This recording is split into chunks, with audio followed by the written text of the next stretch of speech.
আসসালামু আলাইকুম সম্মানিত ভিউয়ার্স, দেখুন এই যে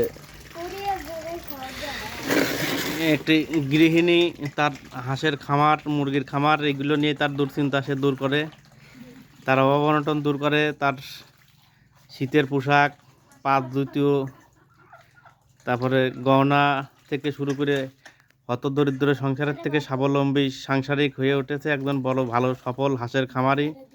তার খামারে এখন বর্তমানে 150 হাঁস আছে, 150 হাঁস আছে, আর মুরগি আছে প্রায় 50টি। প্রতিদিন প্রায় 100 করে ডিম বিক্রি করে, প্রতিটি ডিমের মূল্য 15 টাকা। প্রতিদিন তার আয় 1500 টাকা, ব্যয় 500 টাকা, 1000 টাকা করে মাসে আয় 30,000 টাকা। তার সাথে মোটামুটি তার দিকে পাড়ার বা বাড়ির আরও যারা আছে তারা সবাই এই হাঁস পালনে উৎসাহ যোগাচ্ছে। আপনারা সবাই দোয়া করবেন, আর মাঝে মাঝে এসে এই বাড়িতে ডিম খাইয়ে যাবেন। এরা ডিম সিদ্ধ করে করে সকালবেলা খায়, আপনারাও পাবেন, আসবেন, খাবেন।